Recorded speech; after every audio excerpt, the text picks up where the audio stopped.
Добрый вечер, дорогие наши гости, слушатели. Меня зовут Потапова Александра Ивановна, я ведущий библиотекарь Краеведческой библиотеки имени Виссариона Григорьевича Белинского. Ребята, вы сегодня познакомитесь с военно-исторической стратегической настольной игрой «Путь к победе. Битва за Москву», разработанную с учетом исторических реалий Московской битвы на Дмитровском оборонительном направлении. И наш сегодняшний гость, который нам расскажет про игру, Борисов Виктор Борисович, методист исторического парка «Россия. Моя история» города Якутск, краевед, отличник культуры и молодежной политики Республики Саха-Якутия. Виктор Борисович, передаю вам слово. Здравствуйте, уважаемые читатели городской библиотеки имени Белинского. Приветствую вас с наступлением весны, свои права. На улице все время теплеет и светлеет, и поднимается настроение из-за этого. Ну и хочется проводить время с близкими, с друзьями, и, как говорится, поиграть во что-нибудь, да?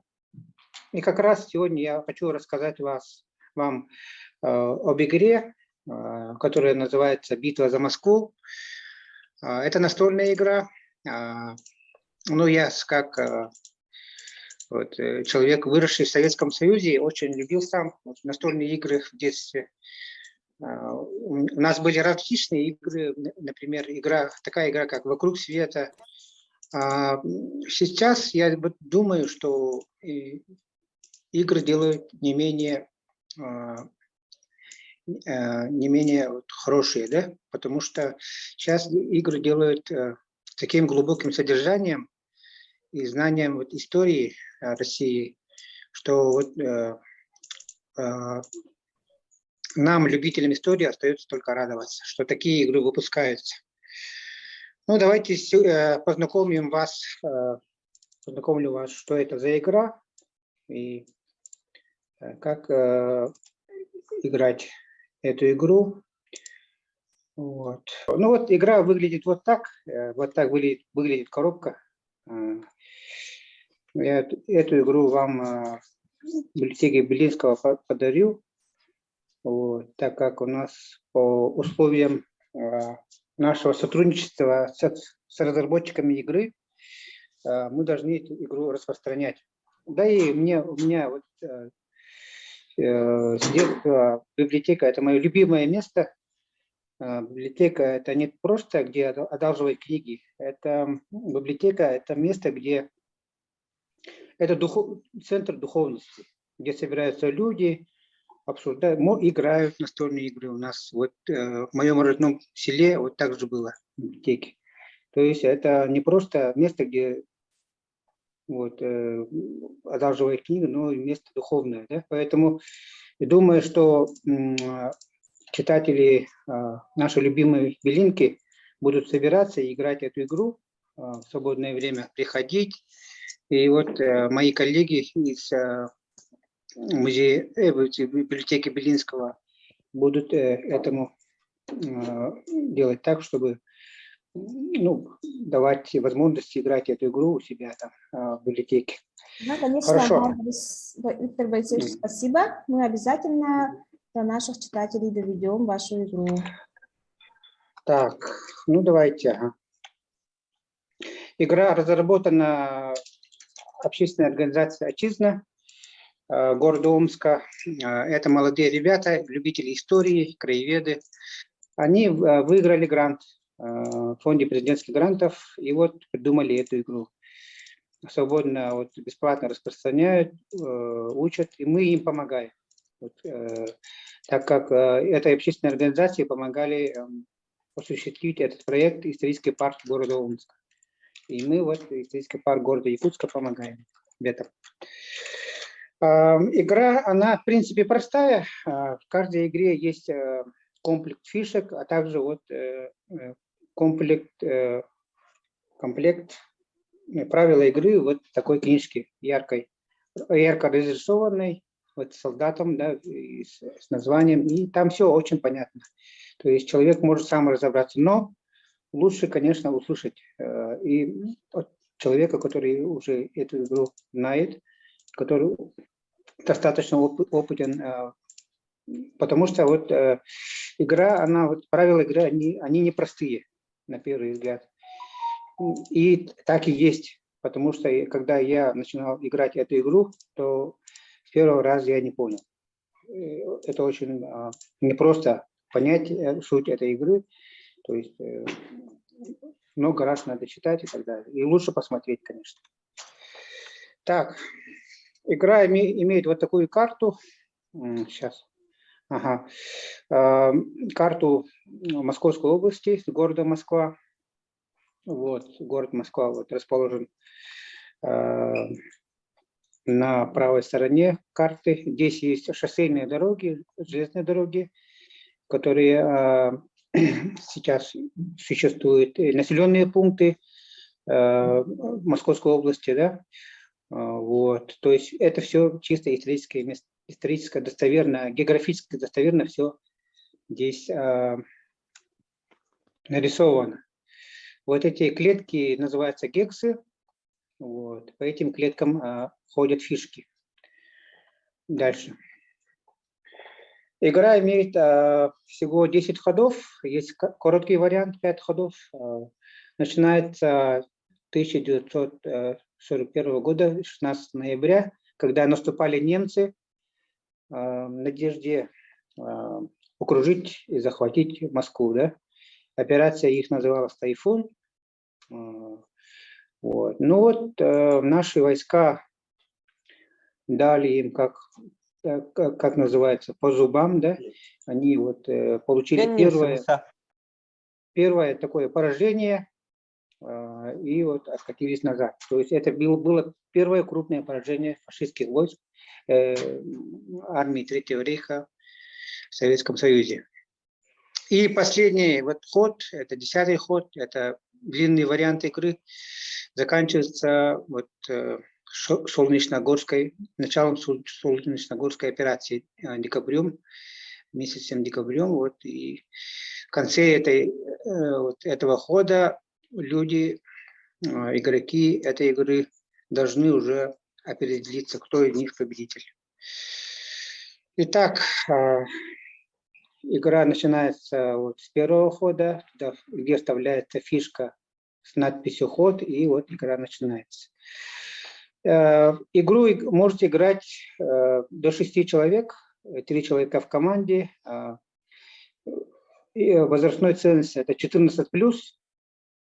Вот. Среднее время игры 90 минут, ну и дольше. Ну, полная игра, как я сужу, как я играл, по своему опыту говорю, для того, чтобы сыграть полную игру до победного конца, 10 ходов, да, нужно 2,5 часа где-то, или 3 часа. Потому что у нас дети играли и 3 часа раз, и не доиграли. Вот. Бывало такое. Так, ну вот здесь, как я уже сказал, все достоверно. И техника, и вот здесь представлены лица руководителей, генералов, которые руководили вот, армиями в 1941 году в битве за Москву. Наверху вот советские генералы, внизу генералы германской армии. Здесь представлена разная техника, вот, фишки в этой игре. Здесь мы видим танковые бронированные вот, механизированные колонны советской армии. Все вот, танки, вся техника, она вот, достоверно здесь написана. Какая техника тогда принимала участие. Мы здесь видим, например, танк 34, да, самый легендарный танк вот, Второй мировой войны, как считается. Ну, танк Клим-Ворошилов, он слева в верхнем углу. бронетранспортер мы видим и так далее. Все эти танки, вот, они принимали участие в битве за Москву. В каждой фишке есть количество ходов, которые может делаться раз. Да? Как мы видим, есть внизу цифра со стрелкой. Это вот здесь написано количество ходов, которые может делать фишка. Наверху есть цифра боевой силы фишки. То есть, например, танк Клим-Ворошилов, да, вот показываю курсором, 10, в этой бригаде 12 танков Клим-Ворошилов. Это самый мощный тяжелый танк был тогда, в то время, в советской армии. Вот. В механизированной бригаде 34-ок, вот 12 танков. То есть определяется мощность, уже определена мощность фишек. Так, дальше. Вот танки противника германской армии, тоже все соответствует исторической действительности. Вот. Но здесь я заметил одну неточность. Да? Вот, например, фишка в верхнем ряду посередине написано штук 3. Да? Это боевая машина поддержки пехоты для борьбы против наземных укреплений противника. Вот. Штук 3 в 1941 году имел короткий ствол, а здесь он длинный. Длинный ствол он приобрел в 1943 года. Так что здесь неточность имеется. Но вот я заметил только эту неточность, а в остальном все вот исторически достоверно сделано. То есть сделано вот знающими людьми. Вот как раз показываю ту технику немецкую, которая имела в 1941 году короткий ствол, вот, а не длинный.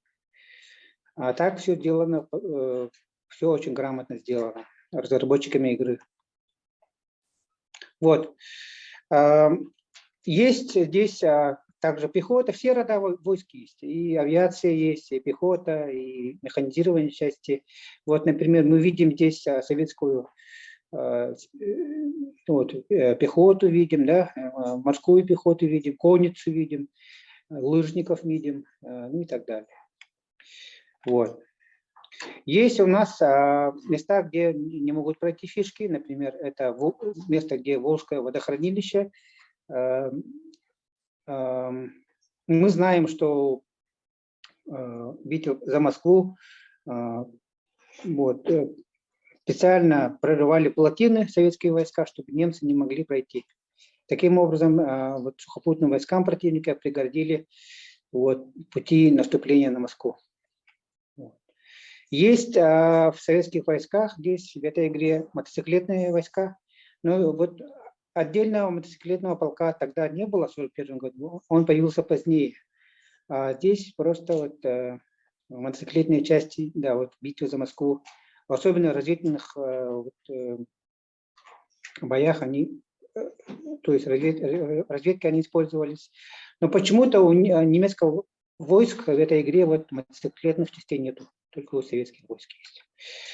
Вот. Ну, зенитки, да, вот такие, потому что Москву очень сильно бомбили в 1941 году, и вот наша ПВО все время отражала их вот такие разбойные набеги, да, вражеской авиации. Есть вот такая фишка, вот такой бронепоезд, но он передвигается только по там, где железная дорога в этой игре. Вот эту железную дорогу мы видим. Она вот коричневой чертой проведена. Вот. Каждая фишка имеет вот зону своего контроля, да? То есть вокруг гекса вокруг фишка контролирует. Фишки сражаются, когда они полностью соприкасаются друг с другом.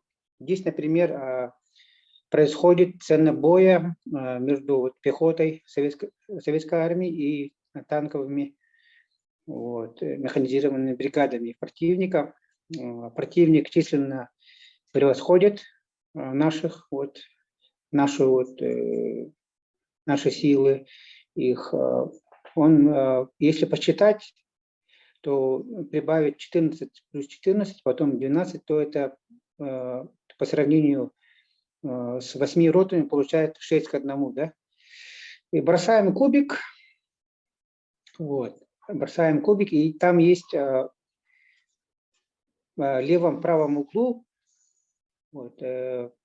соотношение, надпись «Соотношение сил», атакующийся, обороняющийся, и считаем начиная с голубой клетки 1, 2, 3, 4, 5, 6, обороняющийся несет потери и отступает. Да? То есть таким образом происходит бой между фишками. Обороняющийся несет потери и отступает. То есть враг превосходит его силой, и наши войска, наша рота вынуждена отступить. Можно бомбить, использовать авиацию против вражеских фишек. Например, здесь создалась ситуация, когда немецкая авиация бомбит наши части. Тоже бросается кубик, и находим здесь 3 бомбы, да, у вражеского бомбардировщика, находим 3 бомбы, считаем до 6, 1, 2, 3, 4, 5, 6, цель несет потери, да, написано. То есть фишка наша несет потери. Но можно защитить нашу часть истребителем. МиГ-3, тогда вражеский бомбардировщик не может бомбить нашу часть, но вражеская авиация тоже отправила свой истребитель Мессершмитт, да, и происходит воздушный бой.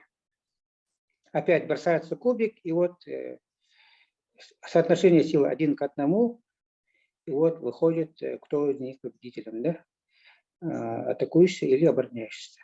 Если вражеский истребитель прогоняет или сбивает наш истребитель, то вражеский бомбардировщик бомбирует нашу часть. Есть такое, что фишки попадают в окружение, тогда они уже сдаются, им некуда идти. Здесь создалось такое положение. Наши части окружили вражескую пехоту, и ему ничего не остается, как сдастся. Когда часть несет потери, то переворачивается другой стороной. То есть другая сторона, она окрашена красным, то есть часть уже понесла потери. Если идет уже второй удар, и второй удар успешен, то фишка выводится из игры, то есть она уже повержена. Да? Здесь приведены населенные пункты, например, населенный пункт Дорина, оно укреплено. Если здесь стоит фишка, то есть она находится в укрепленном месте, и она меньше подвержена бомбардировкам противника, да? Как и артиллерии, как и нападения сухопутных частей, так и авиации.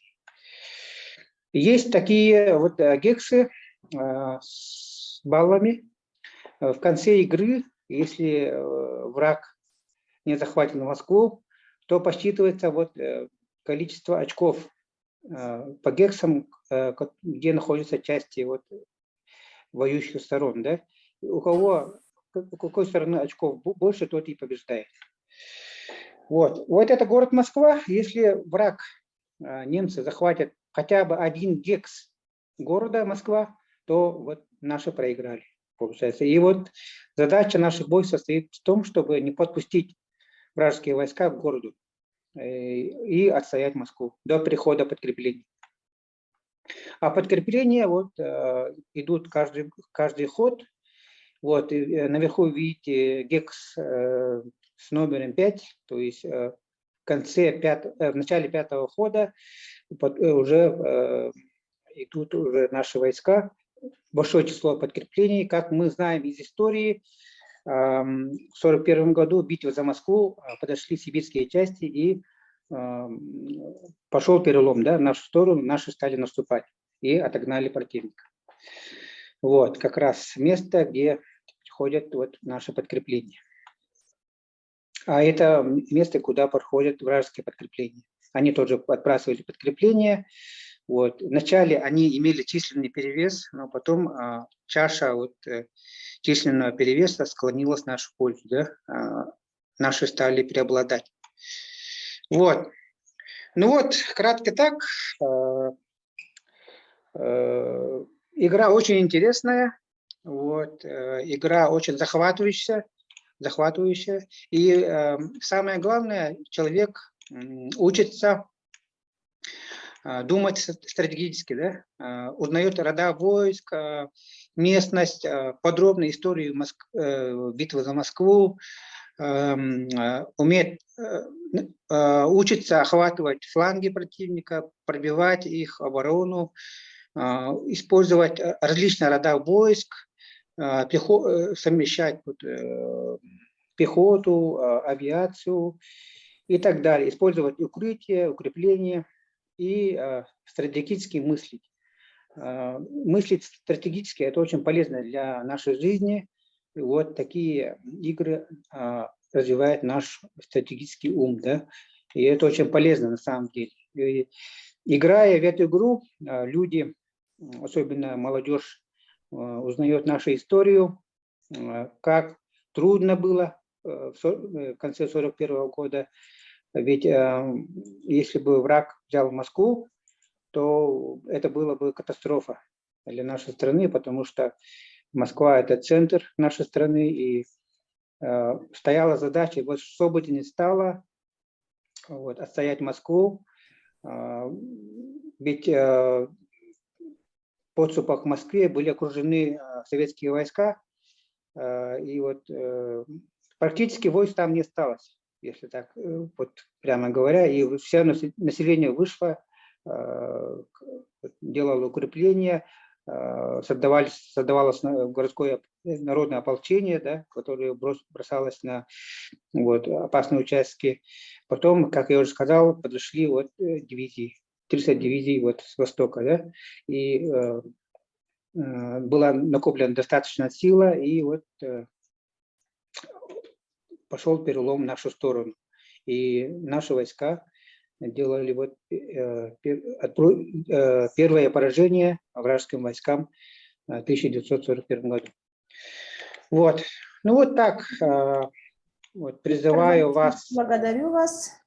Ага, Да. у меня вопрос. На фишках я увидела QR-коды. Это история этого, да? Например, про танк, если я перейду по этому QR-коду, то она меня выведет на танк этот или на что? Вообще, я бы сказал так, очень много интересной информации об этой игре.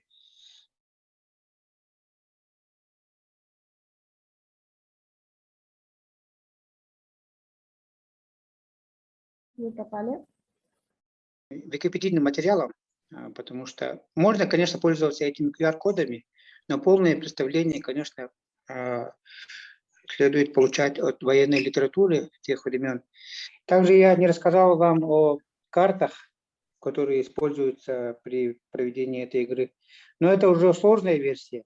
Я рассказал вам простую версию этой игры, чтобы начинать нужно с простой версии. QR-коды, да, они QR-коды используются для информации в этой игре.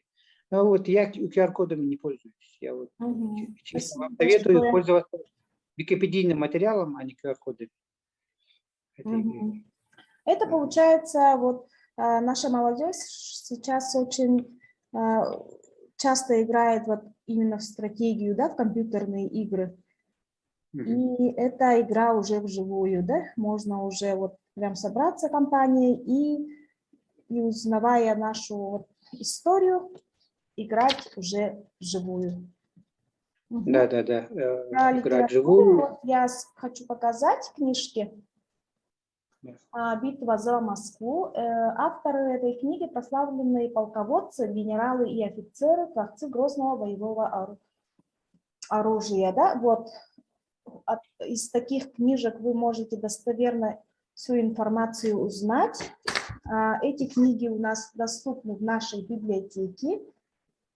«Битва за Москву. Полная хроника всей войны». Ага.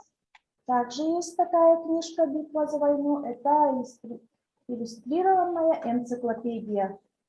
На примерах вот с фотографиями здесь очень все хорошо показано, да? Показано и написано. Также еще есть «Воины-якутяне в битве за Москву». Угу. Это тоже очень интересная книжка, где вы сможете узнать о контрнаступлениях Красной Армии под Москвой. Кроме того, в книгу включен список погибших воинов-якутян на защите родной столицы. Вот, это наши шведы. Вот такие замечательные книжки.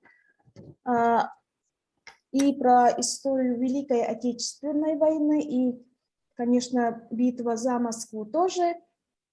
Вся вот эта информация у нас хранится в наших книжках, в нашей библиотеке. Пожалуйста, приходите к нам, записывайтесь и получайте достоверную информацию.